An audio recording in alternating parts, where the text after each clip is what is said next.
I'm Emily Sullivan, 29, and last month I achieved what I've worked toward for 4 years, a double promotion at Henderson Financial Partners. That evening, dressed in my new champagne silk dress, I sat at an empty table meant for six, staring at my phone in disbelief at the text from my mother. Something came up with Jason. "You're not our priority right now." Years of playing second fiddle to my brother crystallized in that moment, illuminating a pattern I denied my entire life. If you're watching this right now, drop a comment letting me know where you're tuning in from and hit that subscribe button if family dynamics like these feel all too familiar. I promise what happened next changed everything. Growing up in Lexington, Massachusetts, our family dynamic was established early and remained unyielding throughout my childhood. My brother Jason, just 15 months my senior, embodied everything my parents valued: athletic prowess, natural charisma, and an effortless ability to command attention wherever he went. Our modest colonial house gradually transformed into a shrine to his achievements. Glass cabinets displayed his gleaming football, baseball, and basketball trophies, while framed newspaper clippings chronicled his high school sports career. My father Robert, who worked as a structural engineer, devoted every spare moment to coaching Jason's teams, his weathered hands adjusting my brother's batting stance or spiraling footballs across our backyard while I watched from my bedroom window. Mom, Diana, an elementary school administrator with a flair for entertaining, designed elaborate celebration dinners after each of Jason's victories, transforming our dining room with team colors and handcrafted centerpieces that commemorated his latest accomplishments. Meanwhile, my academic triumphs collected dust: honor roll certificates tucked away in desk drawers, science fair blue ribbons hanging on my bedroom wall where only I could see them. When I won the state mathematics competition in 10th grade, beating students from 63 schools across Massachusetts, I arrived home clutching my trophy to find an empty house. They'd forgotten the date, having attended Jason's regular season basketball game instead. The message was unspoken but crystal clear. In the Sullivan household, athletic achievement trumped academic excellence every time. I developed coping mechanisms that would shape my adult personality. Perfectionism became my shield, overachievement my sword against invisibility. I meticulously organized my assignments, staying up well past midnight to ensure every essay was flawless, every calculation double-checked. Sleep became a luxury I couldn't afford in my quest for the validation that remained perpetually out of reach. My high school counselor, Mrs. Abernathy, a silver-haired woman with penetrating eyes, was the first to recognize my potential beyond my brother's shadow. She guided me through college applications with maternal care that made my heart ache for what I lacked at home. When the acceptance letter from Yale arrived with a substantial scholarship offer, I trembled with anticipation, certain this achievement would finally earn my parents' recognition. That evening, I placed the prestigious envelope beside my father's plate at dinner, waiting for his reaction. He glanced at it, nodded briefly, then immediately pivoted the conversation to Jason's upcoming championship game, the gilded acceptance letter forgotten amid discussions of defensive strategies. Yale became my escape, the distance between Boston and New Haven representing more than geographical separation. In those Gothic buildings, I reinvented myself among peers who knew nothing of Jason, who saw me for my intellect rather than as someone's less interesting sister. My finance professors recognized qualities my family never had: analytical precision, strategic thinking, and uncompromising work ethic. During college breaks, when I returned home, the familiar dynamic awaited me. Questions about Jason's coaching aspirations dominated holiday meals, while my internship at a prestigious investment firm warranted only passing curiosity. My relationship with my brother himself was complicated by the unbalanced attention rather than any malice on his part. Jason, with his easy smile and casual confidence, seemed genuinely unaware of how our parents' favoritism had shaped our relationship. He'd occasionally ask about my studies, but his eyes would glaze over when I discussed financial models or market trends, his attention span for my world measured in minutes rather than hours. After graduation, I accepted a position at Henderson Financial Partners in downtown Boston, determined to build a life where excellence wasn't just acknowledged but celebrated. The competitive environment suited my conditioned need to prove myself, and I thrived amid the pressure. 12-hour days became my norm, weekends at the office my routine. Colleagues noticed my dedication, but few understood the emotional engine driving my relentless work ethic. One person who did understand was Stephanie Chun, a fellow analyst who joined the firm the same week I did. Unlike the childhood friendships that had faded under the weight of my academic obsessions, Stephanie recognized something familiar in my drive. Over late-night takeout sessions analyzing portfolio projections, she shared stories of growing up with immigrant parents whose expectations had both propelled and confined her. They wanted perfection, but only the kind they recognized. She confided one evening as we reviewed quarterly reports, her understanding creating the first crack in my carefully constructed walls. Through Stephanie, I began building a circle of friends who valued me without conditions or comparisons. 2 years into my career, I met Michael at a charity gala hosted by Henderson. He approached me during the silent auction, intrigued by my aggressive bidding strategy on a painting that reminded me of New Haven in autumn.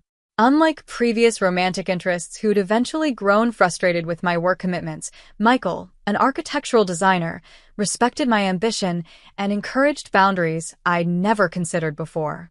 "Your family's perception isn't your reality," he told me 6 months into our relationship, after witnessing a particularly painful phone call with my mother, who dismissed news of my client portfolio expansion to excitedly share that Jason had been interviewed by the local news about his community basketball program. Michael's perspective shook loose something I'd buried deeply, the possibility that the problem wasn't my inadequacy, but their inability to see my worth. This revelation, uncomfortable as it was, began reshaping how I approached family interactions, though old habits of seeking validation remained stubbornly entrenched in my emotional landscape. In the weeks before my promotion, I'd made tentative progress in addressing these patterns, even declining Sunday dinner once to complete an important project without the usual accompanying guilt. Yet beneath this growth, a childlike hope persisted, that with a significant enough achievement, my parents might finally see me through unclouded eyes. My journey at Henderson Financial Partners spanned 4 years of meticulous client management, innovative investment strategies, and countless nights illuminated by the blue glow of spreadsheets rather than moonlight. The financial district's glass towers had become more familiar than my own apartment building, my cubicle more personalized than my living room. Henderson operated on a strict hierarchy where advancement typically followed a predetermined timeline. Junior analysts became senior analysts after 3 years, then associates after another 2, with further promotions spaced at increasingly wider intervals. This traditional ladder made my double promotion to senior financial analyst, leapfrogging the associate position entirely, unprecedented in the firm's recent history. The morning of the announcement, Marcus Winters, the division director whose silver-streaked hair and impeccable suits embodied old-guard finance, called me into his corner office with its panoramic views of Boston Harbor. "Sullivan," he began, his usual formality momentarily softened by something resembling pride, "your performance has been exceptional. The Reynolds account alone would justify recognition, but combined with your work on the Eastlake merger and the quantitative analysis improvements you've implemented, the executive committee voted unanimously." He slid an embossed leather portfolio across his mahogany desk. Inside, the formal offer letter detailed a compensation package that momentarily stole my breath, a 60% salary increase, expanded benefits, and stock options that could significantly appreciate over time. In financial services, this represented more than money. It was institutional acknowledgement of exceptional value. The office celebration that followed carried none of the restraint typical of Henderson's corporate culture.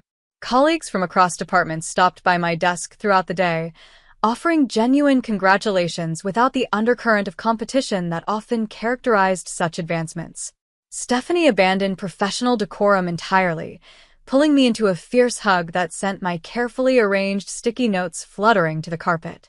"They finally recognized what I've known since orientation week," she whispered, her dark eyes bright with shared victory. Even Richard from compliance, notorious for his stoicism, offered awkward but sincere praise for my regulatory framework innovations. For perhaps the first time in my professional life, I allowed myself to fully absorb the recognition without immediately seeking the next challenge or achievement. Walking through the marble-floored lobby that evening, catching my reflection in the polished elevator doors, shoulders back, smile unforced, I experienced a moment of profound clarity. I was valued here. My capabilities were seen, my contributions recognized without qualification or comparison.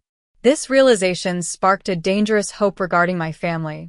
Perhaps this achievement, significant enough to break company precedent, substantial enough to materially change my future, would finally be the one they couldn't minimize or overlook.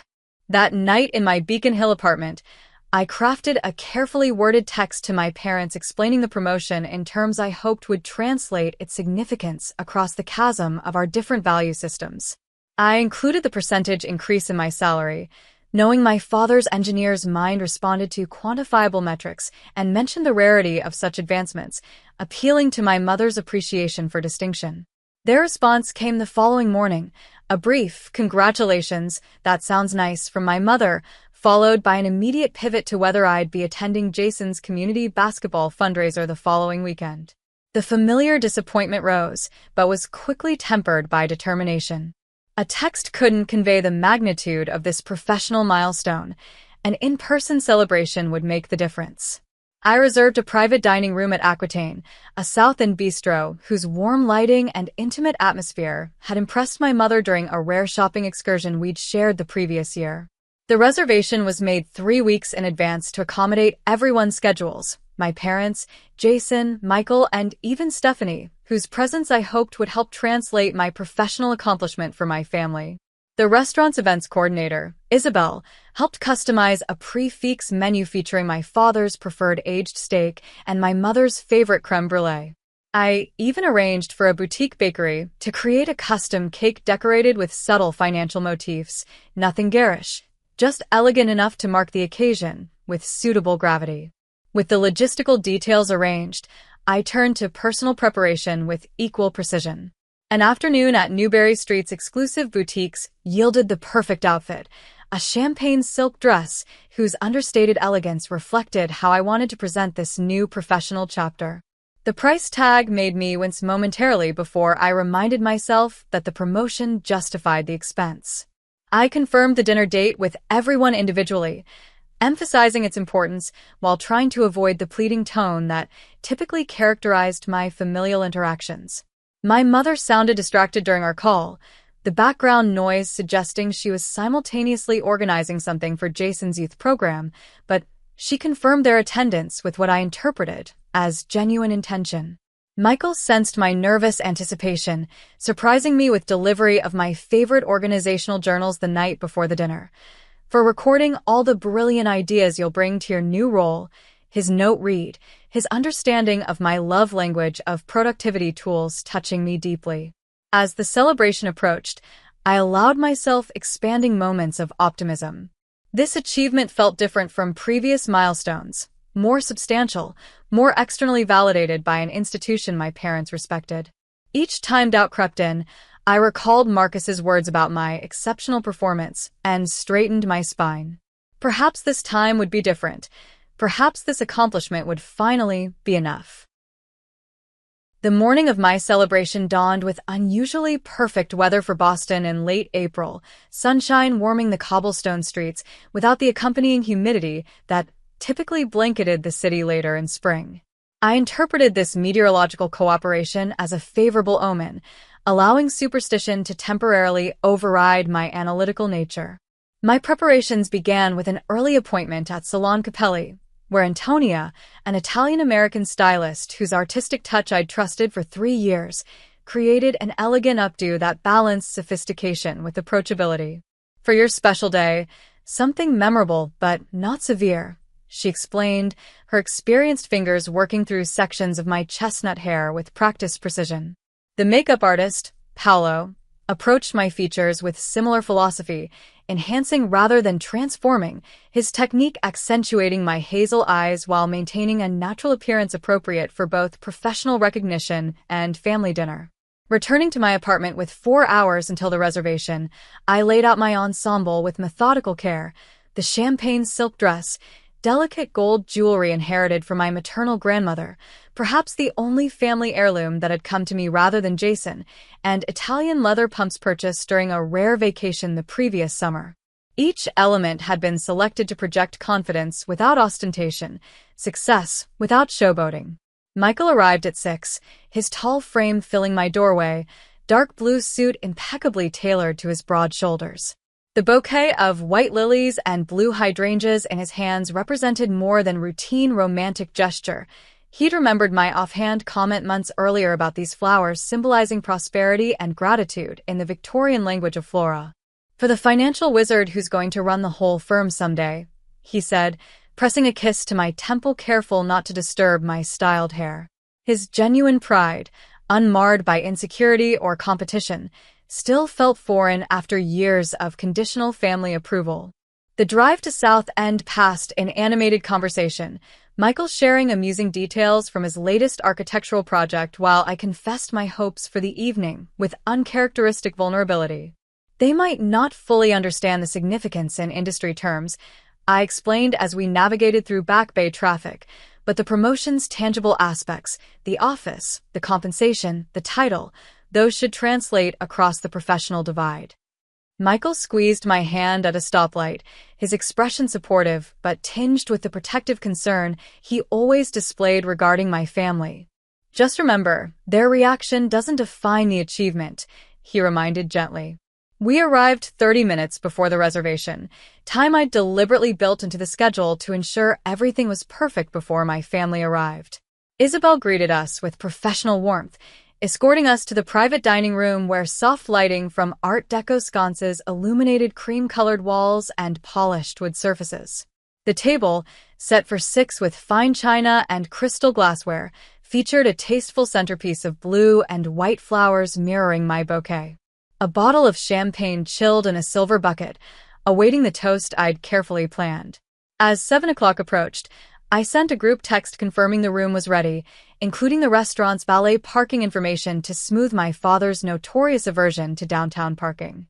Michael engaged the server in conversation about wine pairings, his easy charm creating a welcoming atmosphere while I checked my phone with increasing frequency. 7:15 came and went without arrival or communication from my family.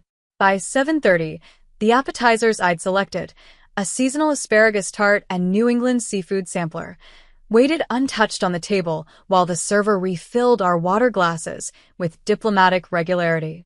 Michael maintained conversation, discussing everything from recent market trends to summer travel possibilities, his determination to distract me from the growing knot of anxiety in my chest increasingly transparent.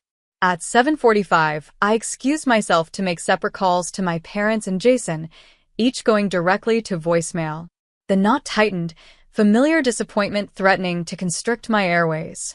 Returning to the table, I found Michael charming the restaurant manager, who offered to hold our main course order until our guests arrived. "Traffic might be bad coming from Lexington," Michael suggested, though we both knew rush hour had ended hours earlier. At 8 o'clock, the first text arrived from my mother. "Running late. Start without us." No explanation, no estimated arrival time, no apology. The brevity struck me as uncharacteristic of a woman who typically embellished her communications with excessive emoticons and flowery language. I showed Michael the message, watching his expressions cycle through confusion to controlled anger on my behalf. "We could order the mains now," I suggested, clinging to protocol as emotional turbulence threatened my carefully constructed composure. The prawns with saffron risotto arrived beautifully plated, but tasted like nothing in my mouth as anxiety dulled my senses. Michael attempted to salvage the moment, raising his glass in a private toast. "To your extraordinary accomplishment and the remarkable woman behind it," he offered, his sincerity creating a momentary bubble of genuine celebration amid the increasing discomfort of the 4 empty chairs surrounding us. The restaurant manager approached our table with professional concern, inquiring with diplomatic phrasing whether we wished to adjust our reservation. His practiced neutrality couldn't completely mask the sympathy in his eyes, a look I'd grown to recognize and dread throughout my life, the pitying acknowledgement of someone being stood up, left behind, forgotten. The weight of this public disappointment, witnessed by staff whose job included observing such social dynamics, intensified my humiliation. I found myself offering explanations nobody had requested, assurances that my family would certainly arrive soon, excuses about possible traffic incidents or last-minute emergencies. With each passing minute, these justifications sounded increasingly hollow, even to my own ears. At 8:25, I stepped into the restaurant's elegant powder room to regroup, staring at my reflection in the gilt-edged mirror. The woman looking back at me, professionally styled hair, carefully applied makeup, expensive dress, seemed like a character in a play whose co-stars had abandoned the performance. I splashed cool water on my wrists, a calming technique my college roommate had taught me during finals week, and returned to the table with renewed determination to salvage something from the evening. Michael's protective instincts had fully activated, his usual diplomatic demeanor hardening into something more resolute. After 15 more minutes, "I think we should enjoy this beautiful meal properly, just the two of us," he suggested, his tone leaving little room for argument. "Your achievement deserves celebration, regardless of who's present to witness it." At precisely 8:32, my phone vibrated against the tablecloth, the screen illuminating with my mother's name. Relief flooded through me as I reached for it, prepared to forgive whatever excuse they'd offered just to salvage the evening's purpose. The message that appeared, however, sent an electric shock of disbelief through my body. Something came up with Jason. "You're not our priority right now. Maybe we can do lunch next weekend instead." The 7 words in the middle of that text, "You're not our priority right now," seemed to hover in the air before me, escaping the confines of the digital screen to reverberate through the private dining room. The casual cruelty, the unvarnished honesty of the statement struck me with physical force, momentarily stealing my breath and sending a cold wave of nausea from my throat to my stomach. Michael, witnessing my reaction, gently took the phone from my trembling hands, his expression transitioning from curiosity to shock to a controlled fury I'd never seen on his usually gentle features. "What the actual hell?" he muttered, finger hovering over the call button. "No, let me," I insisted, reclaiming the phone with a surge of adrenaline that temporarily displaced the hurt. My call to my mother went directly to voicemail, her cheerful recorded greeting about leaving a message for the Sullivan family suddenly sounding like mockery. My father's phone similarly offered no connection, just the terse voicemail greeting of a man who viewed telecommunications as a necessary evil rather than a connection tool. The directed rejection, the intentional unavailability after such a blunt dismissal, crystallized something inside me, a hardening of soft tissue into something more resilient and less forgiving. "I'm calling Jason," I decided, thumbing through my contacts with unsteady fingers. Unlike our parents, my brother answered on the 3rd ring, ambient noise immediately suggesting he wasn't alone. "What's up?" he asked, his voice competing with background laughter and what sounded distinctly like champagne corks popping. The casual disregard, the apparent celebration occurring simultaneously with my abandoned dinner, sent acid climbing up my throat. "Where is everyone?" I managed, straining to keep my voice level. "Mom and Dad were supposed to be at my promotion dinner an hour and a half ago." A beat of silence followed, broken by Jason's uncomfortable chuckle. "Oh, right. Your work thing." The diminutive characterization of my career milestones sparked the first ember of anger amidst my hurt. "I got a coaching offer today," he continued, oblivious to or unconcerned with my emotional state. "Assistant position at Lexington High." Mom and Dad threw together a little celebration dinner. Nothing fancy, just some champagne and cake. The background noise increased as somebody apparently approached Jason, a female voice I recognized as my mother's calling out something about cutting the cake. "Look, maybe we can stop by later if there's time," my brother offered, the afterthought nature of the suggestion perfectly encapsulating my lifetime positioning in our family dynamic. "It's at Aquitaine in the South End," I responded automatically, though something inside me already knew they wouldn't come. "The private dining room. South End? On a weeknight?" Jason laughed, the sound echoing through years of similar dismissals. "That's ambitious." "Listen, I'll see what I can do, but Coach Evans is here talking strategy, and Dad's pretty invested in the conversation. The call ended shortly after, leaving me staring at Michael across a table laden with cooling gourmet food and uncorked wine worth half a day's pre-promotion salary. The realization settled over me with surprising clarity. My brother's assistant coaching position at our hometown high school warranted immediate family celebration, while my unprecedented promotion at a prestigious financial firm, effectively doubling my income and responsibility, didn't justify the 30-minute drive into Boston. The patterns of my life, the consistent prioritization of Jason's pursuits over mine regardless of scale or significance, suddenly aligned into perfect, undeniable focus.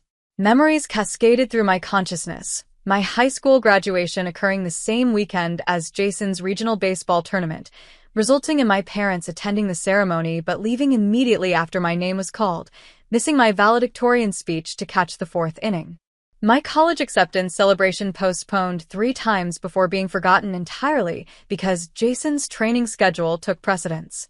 My bachelor's degree awarded cum laude, while my parents video called from the stands of Jason's community college coaching debut. The pattern extended beyond academics into personal milestones, birthdays commemorated with hasty cards while Jason's warranted-themed parties, holidays centered around accommodating his schedule rather than considering mine, family vacations planned around his coaching clinics or sports conferences. Michael's voice penetrated my spiral of realization, his tone gentler than his expression would suggest. Emily, this isn't right. This hasn't been right for your entire life, from what you've told me.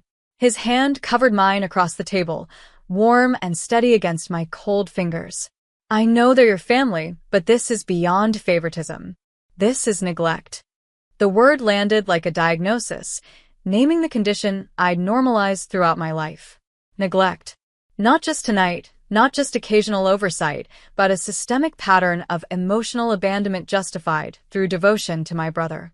The server approached tentatively, professional enough not to comment on our escalating distress, offering to wrap the untouched portions of our meal. Michael handled the interaction while I remained locked in internal dialogue, fragments of memories rearranging themselves into a clearer picture of my family dynamic.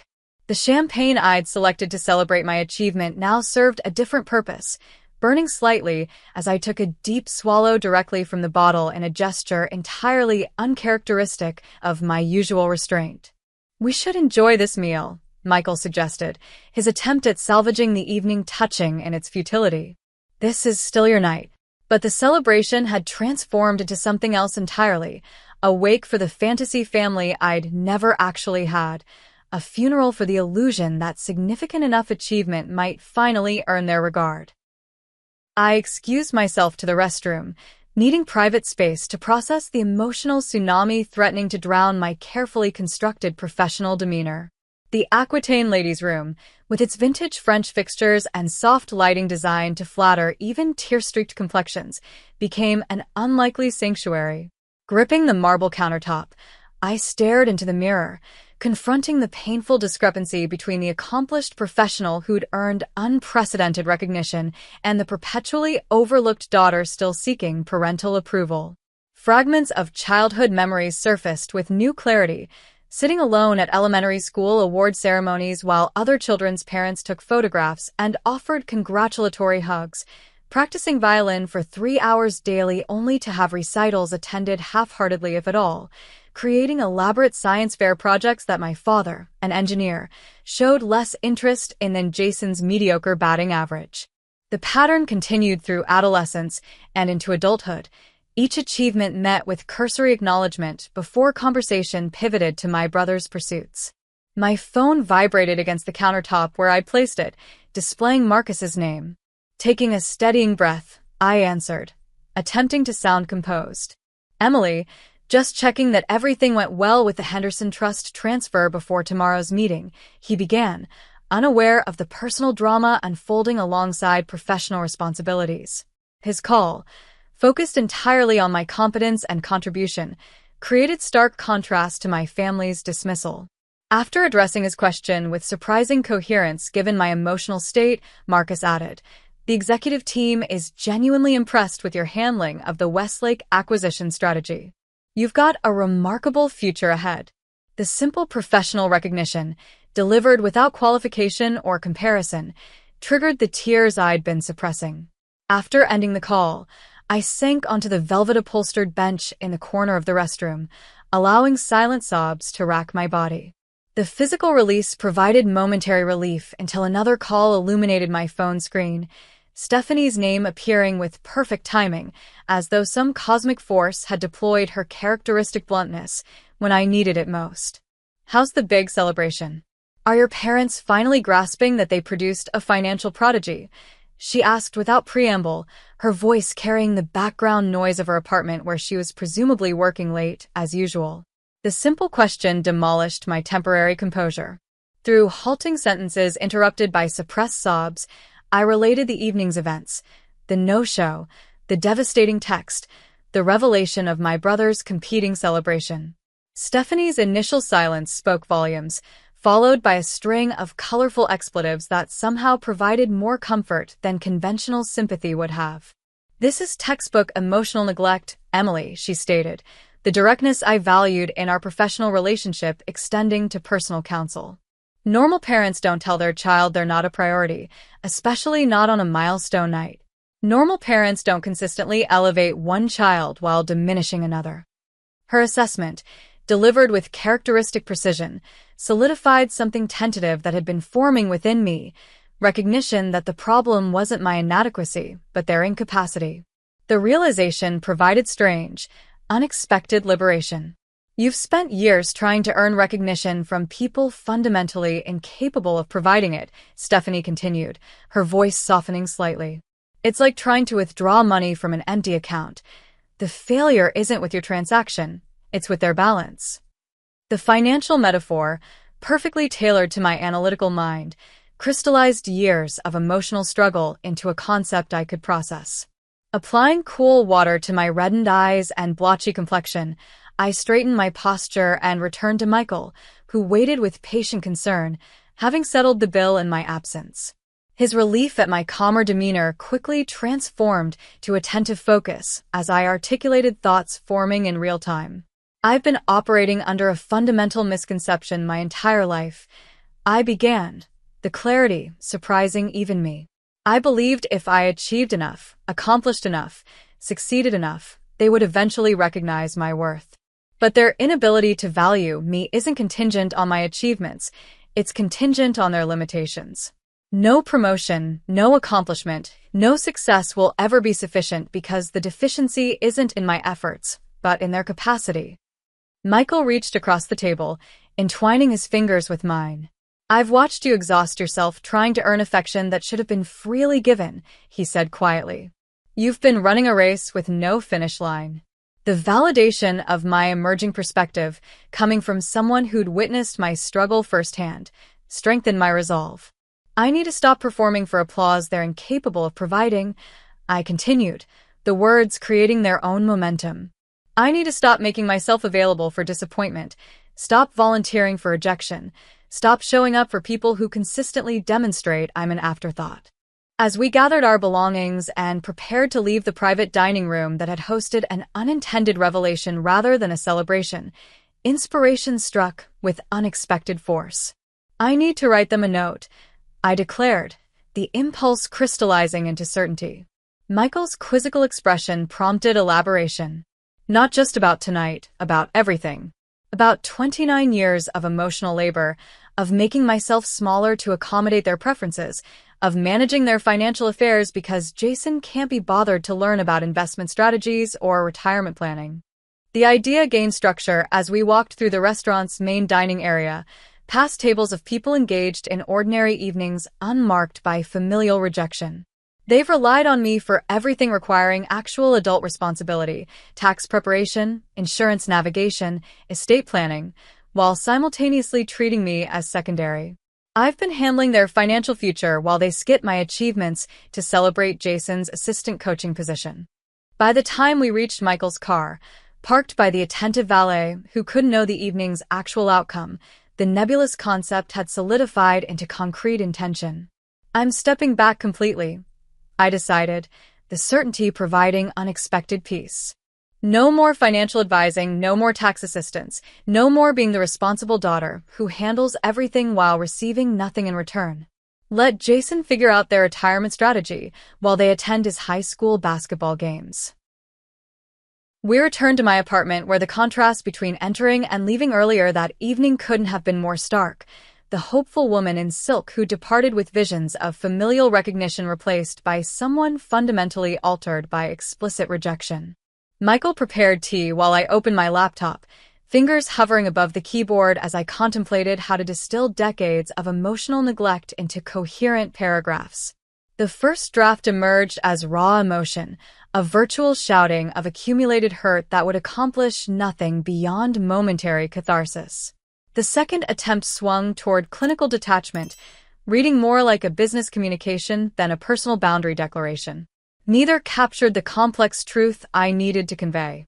After an hour of writing and deleting, Michael gently suggested I approach the task as I would a difficult client communication, with honesty, clarity, and respect for both the recipient's perspective and my own professional worth. This framework provided the structure I needed, resulting in a third draft that balanced emotional authenticity with deliberate boundary setting. Dear Mom, Dad, and Jason, I began. Tonight's events have clarified something I've been unable or unwilling to acknowledge fully until now. The text stating I am not a priority simply verbalized the family dynamic that has existed throughout my life. My accomplishments, needs, and presence have consistently been secondary to Jason's, regardless of comparative significance. The middle paragraphs detailed specific patterns without accusation, simply documenting the repeated prioritization that had characterized our family structure. I acknowledged their love while highlighting its conditional nature, emphasized my need for respect rather than merely attention, and outlined specific changes to our relationship moving forward. The final paragraph contained the essential boundary. Effective immediately, I'll no longer be managing your financial planning, tax preparation, or retirement strategy. I've attached Jason's contact information alongside the name of a qualified financial advisor who can assist with the transition. I've invested hundreds of unpaid hours managing these aspects of your lives while my own achievements went unacknowledged. This arrangement ends today. Let Jason handle it now. I printed the letter on heavyweight stationery, the physical document somehow carrying more significance than an email could convey. Michael offered to drive me to my parents' Lexington home, the digital clock on his dashboard reading 11:23 p.m. as we pulled into their driveway, where 3 unfamiliar cars indicated the celebration for Jason continued. Rather than ringing the doorbell and creating a confrontation, I slipped the envelope through the mail slot, the soft thud as it hit the entryway floor providing unexpected finality. The drive back to Boston passed in contemplative silence, my emotions cycling between liberation and grief, freedom from impossible expectations counterbalanced by mourning the parental recognition I'd never receive. Morning brought the predicted storm of notifications, 3 missed calls from my mother, 2 from my father, and a text from Jason reading simply, WTF. I silenced my phone and prepared for work with unusual serenity, the weight of perpetual striving for familial approval temporarily lifted from my shoulders. The financial advisory office provided structured refuge, client meetings, and portfolio reviews requiring focus that prevented dwelling on personal turmoil. Stephanie provided silent solidarity, placing coffee on my desk without commenting on my reddened eyes. By afternoon, the communication attempts had escalated. A voicemail from my mother employing emotional manipulation techniques I recognized with newfound clarity. I don't understand why you're being so selfish, her recorded voice quavered. After everything we've done for you. My father's message took a different approach, appealing to familial obligation. Your mother is very upset. You need to call immediately and explain yourself. Most revealing was Jason's voicemail, his indignation palpable through the speaker. Mom and Dad expect me to figure out their retirement? I don't know anything about that stuff. That's your thing, not mine. The entitlement underlying his protest, the assumption that financial management should remain my responsibility despite their collective dismissal, confirmed the correctness of my boundary. The following morning brought unexpected escalation when my father appeared in Henderson's lobby, his frame incongruous among the financial professionals streaming through security turnstiles. His appearance represented unprecedented effort, having navigated downtown traffic and parking he typically avoided with vehement complaints. Security called up, offering to escort him to reception or turn him away according to my preference. After momentary deliberation, I requested 5 minutes in the lobby rather than allowing him access to my professional space. Robert Sullivan stood rigidly beside a decorative ficus, discomfort evident in his posture. His opening statement cut directly to his purpose. "Your mother hasn't slept since getting your dramatic letter. You need to stop this nonsense and resume helping with our finances." No acknowledgement of the missed dinner, no recognition of the promotion, no apology for the devastating text, just expectation of continued service despite clear boundaries. My letter wasn't dramatic, it was accurate. I responded, maintaining professional composure despite the personal nature of our exchange. "I've managed your retirement planning, tax strategy, and estate documentation for 7 years without acknowledgement, while you've consistently prioritized Jason's achievements regardless of their significance compared to mine. That arrangement has ended." My father's expression registered genuine confusion, as though hearing a foreign language without translation. "This isn't about your brother.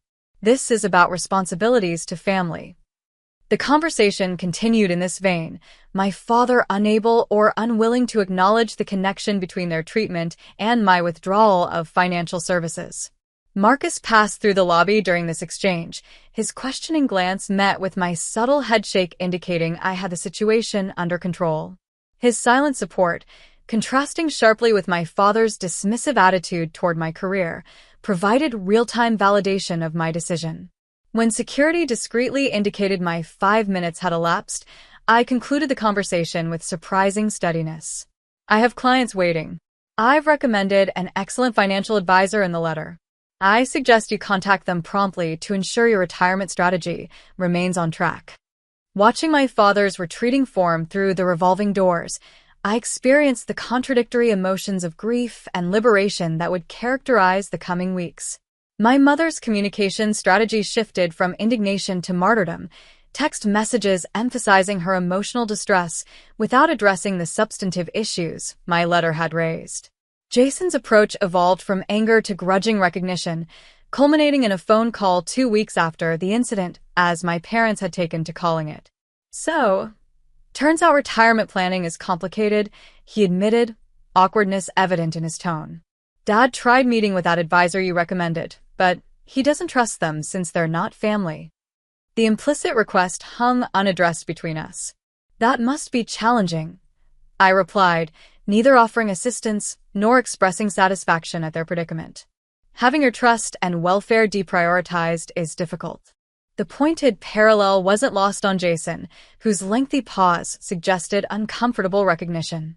"I didn't realize how much you were handling for them," he eventually said, the closest to acknowledgement I'd received from any family member.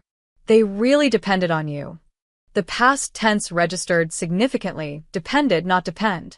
Boundaries established through that letter remained intact through the following weeks, tested by escalating attempts to restore the previous dynamic, but maintained through deliberate effort and support from Michael and Stephanie. The first Sunday dinner I missed without accompanying guilt marked significant personal progress, the hours instead spent with friends whose appreciation required no extraordinary achievement. Their genuine interest in my promotion and its implications contrasted sharply with my family's dismissal, underscoring the difference between relationships based on obligation versus mutual respect. 6 months passed, bringing autumn's crisp transformation to Boston Common and corresponding evolution in my professional and personal landscapes. The senior analyst position exceeded even my ambitious expectations, providing intellectual challenges alongside unexpected leadership opportunities. Marcus increasingly involved me in strategic planning sessions, typically reserved for director-level executives, my analytical perspective valued, without qualification or comparison. The promotion's financial benefits allowed pragmatic improvements, relocating to a bright Beacon Hill apartment with space for a proper home office, establishing a retirement portfolio beyond standard employer contributions, creating an emergency fund that provided previously unknown security. More significant than these material changes were the internal shifts occurring through weekly therapy sessions with Dr. Abrams, a silver-haired psychologist specializing in family dynamics and childhood emotional neglect. The relationship patterns established in our formative years create templates we carry into adulthood, she explained during our third session, her office overlooking the Charles River providing literal and figurative perspective. Your achievement-based self-worth developed as adaptive response to conditional parental regard. Through these conversations, I began recognizing how familial patterns had shaped my professional behaviors, the perfectionism that sacrificed sleep for triple-checking already accurate reports, the difficulty accepting praise without immediately seeking the next challenge, the instinctive minimization of personal needs in favor of others' priorities.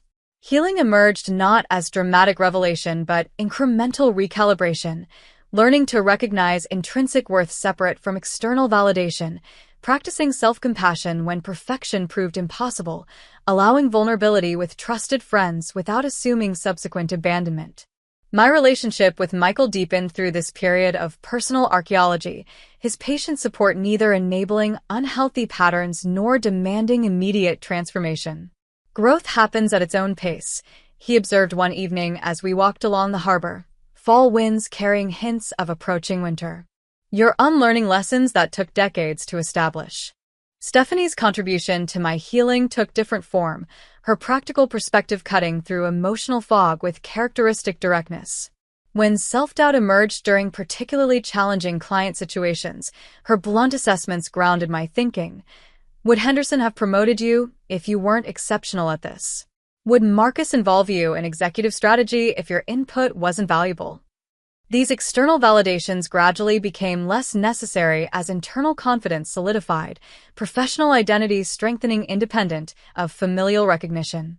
3 months after the incident, I received industry recognition for innovative portfolio management strategies, the Crystal Award presented at a regional financial services banquet.